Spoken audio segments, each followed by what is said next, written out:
There you go. Are you happy now, Salva?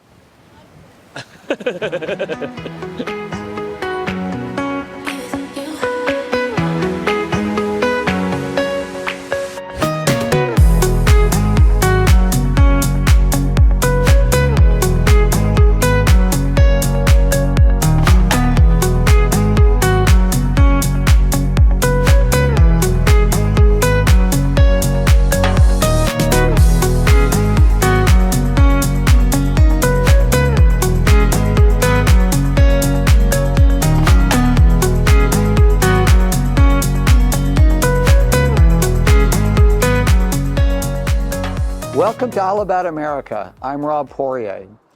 We're back at the boatyard here in Les Sables d'Olonne, and we're going to let you come along on a special visit. You're going to be introduced to new clients of ours, Kevin and Olga, who live in the Chesapeake area. What is going to happen over these next couple of days is we're going to go through the typical visit to the boatyard at the time of speccing a new boat. So you'll get to see a walk through the boatyard, you'll get to eavesdrop in on some of those first meetings with critical suppliers, and especially that process of, really considering the various options you want aboard the boat. This is particularly exciting for us because many of you have called me. I'm receiving at least a couple of calls a week from people asking, where is it in the US that I can see a new boat? Well, several new Alubats have in fact been delivered here in France in the last couple of years to North American buyers. However, most of those boats plan to stay here in Europe. We met a really nice couple yesterday from Calgary who plan to keep their boat and sail it up into Norway. What we're really lacking is a boat to show in the Chesapeake or in the United States. Well, that's about to change because the boat that we're speccing out this week is destined for that area, and we're even hoping that the boat will be at the Annapolis Boat Show in 2025.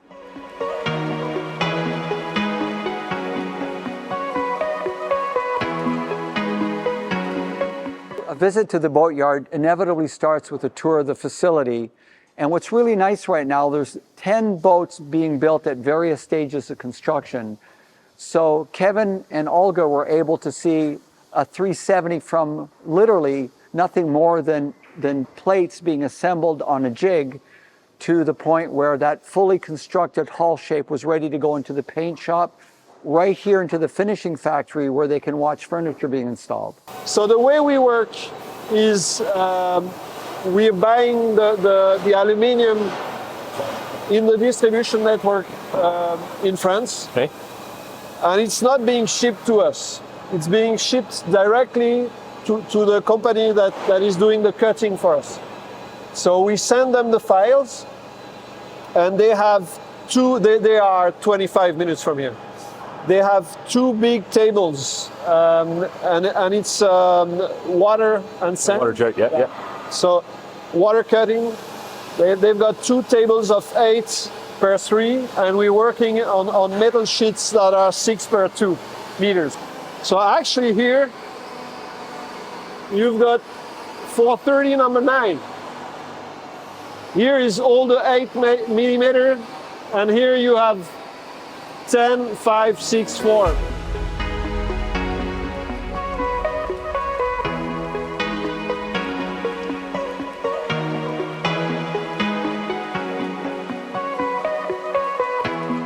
From the lifting keel component on, you've gone with an entirely manual approach. Yeah. Is there a reason?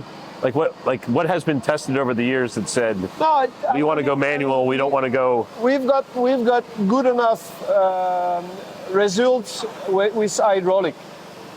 The thing is, if hydraulic fail, I know with my experience, I know that I won't be able to fix it myself. Right. I need to find a company to fix it.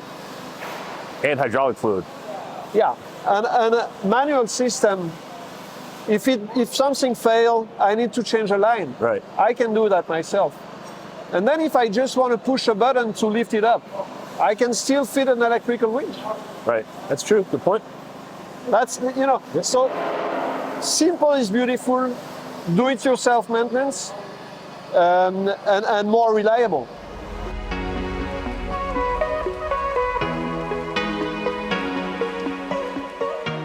So that's the rudder post. How thick that is. Yeah. It's crazy. Yeah. Yeah, that's full body too. Yeah. So that's actually the 370. So that's 50, and that's built by JP3, which is a famous company for that kind of material. So we're buying the rudder post from them, and then we are building the rudders ourselves.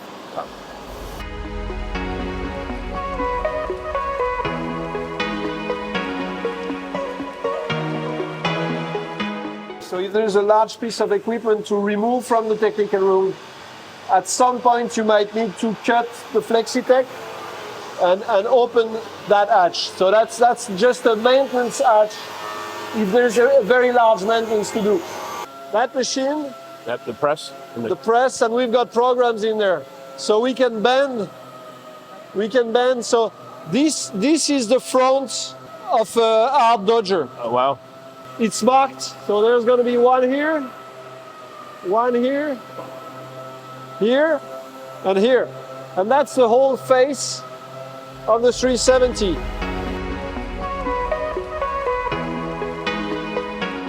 On aluminium, the oxide that form on the surface of aluminium is called the alumin. It makes the aluminium a little whiter. And that's actually self-protecting the aluminium. On steel, you get rust. Rust is eating up steel slowly. On aluminium, you get alumin, and it's actually self-protected. From there, you're gonna have 3 layers of epoxy paint on the bottom, plus anti-fouling. And on top, you will have up to 9 layers of paint. That's the reason why the boats are staying 4 to 5 weeks in the paint shop. It's not because there's 4 or 5 weeks of work. It's just because in between 2 layers of paint, you need to wait for the paint to cure and for the solvent to get out. So in the meantime, we are doing some other operations. So we are going inside the boat. We are doing all the spray cork for the 2 first layers of isolation, so up to 5 mils of spray cork. And we will also install the black foam for isolation, and we will start with plumbing and all the electrical harness. So that's probably going to be done. Most of it is going to be done inside the paint shop. So when the boat exits the paint shop, it's almost ready for the woodworkers to work in.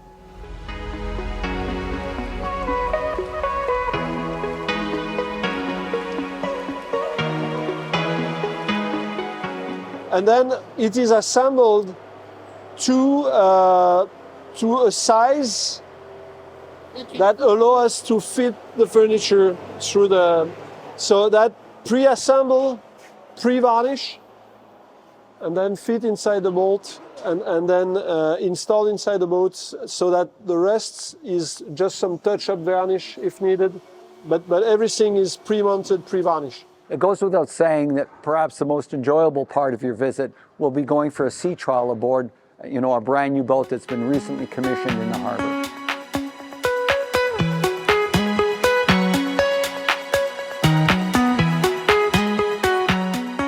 The blue lines is to put down and raise up the keel. Okay. And the red line is the security line. Okay. That means if you don't know the draft, maybe Leave it open. 1 minute, you open it, and the keel will go Lift, automatically in the center box. Gotcha. Okay. And to put the keel down, it's very easy. You open this one, and by gravity, Okay. the keel go down.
Okay, thanks.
One of the great things about visiting the boatyard is its location. Les Sables d'Olonne is kind of in the center of the sailing universe. And it's not uncommon for clients after they've taken delivery of a new boat to locate their boat here in a port like this one, which is the old port in Les Sables d'Olonne. A lot of history here. This was actually used as a fishing port during Roman times. But again, it's just one of the real advantages of coming, doing a factory tour, test sailing a brand new Alubat, and spending a little time here in this part of France. So the question I'm asked more often than anything else is, where in the US am I going to see a new Alubat? Unfortunately for us, many of the boats that are being sold to Americans and Canadians, like the one behind me, those owners have plans to sail Europe, and even this particular boat's heading up to Norway. So we don't have a lot of new generation boats in US waters yet. The good news is Kevin and Olga do plan to bring their boat home soon, so we'll be showing that boat in the Chesapeake in the fall of 2025. Thank you for watching this video. We hope you've enjoyed it. We look forward to speaking to you again very soon.